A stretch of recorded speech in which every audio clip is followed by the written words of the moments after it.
ஆதிகேசவ பெருமாளானவர் அவரும் ஆதிசேஷன் மட்டுமே 55 அடி உயரத்துக்கு அங்க இருக்கக்கூடிய பகுதியிலிருந்து தரைமட்டத்திலிருந்து உயர்ந்து போயிருக்காங்க.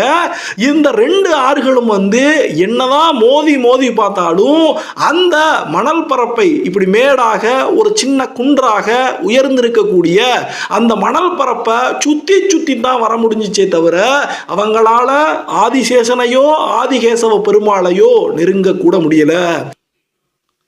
எப்படி தன்னையே சாய்க்கிறதுக்காக இந்த கேசியும் கோதையாறு பரளியாராக வந்த கேசியும் கோதையாரும் முயற்சி பண்ணதுனால அவங்களுக்கு சாபத்தை கொடுக்கிறாரு நம்முடைய ஆதிகேசவ பெருமாள். அதுக்கப்புறமா அவங்களுடைய தப்பையெல்லாம் உணர்ந்து ஆதிகேசவ பெருமாள் கிட்ட இந்த 2 ஆறுகளுமே மன்னிப்பு கேட்கும் போது சரின்னு சொல்லி அவங்களுக்கு சாப விமோச்சனத்தை பாப விமோச்சனத்தை கொடுக்கிறதுக்காக அந்த நதிகள்லயே இறங்கி அந்த 2 நதிகளும் வட்ட வடிவத்தில் ஓடி சங்கமிக்கக்கூடிய அந்த ஒரு இடத்துல மூவாற்று முகம் அப்படிமாங்க. அந்த இடத்துல போய் நம்முடைய ஆதிகேசவ பெருமாள் நீராடுறாரு. அவருடைய அந்த ஆராட்டு முடிஞ்சதுக்கு அப்புறமா சாப நதிகளாக இருந்த இந்த 2 நதிகள் பரளியாரும் கோதையாரும் புண்ணிய நதிகளாக மாறினாங்க அப்படின்னு சொல்லப்படுது.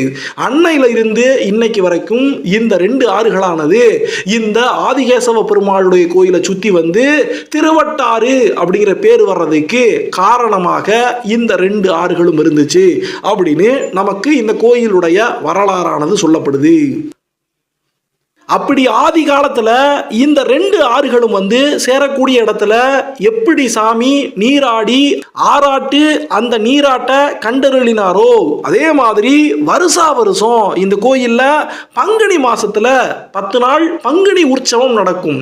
அதுல 10வது நாள் அந்த பங்குனி உற்சவம் நடக்கும் போது இன்னமுமே மூவாற்று முகம்னு சொல்லப்படக்கூடிய அந்த இடத்துக்கு இந்த 2 ஆறுகளும் பரளியாரும் அந்த கோதையாரும் 2ம் சேரக்கூடிய மூவாற்று முகம் பகுதிக்கு இன்னமுமே தன்னுடைய ஆராட்டு உற்சவத்தை இந்த ஆதிகேசவ பெருமாள் கண்டருளிக்கிட்டே இருக்காரு.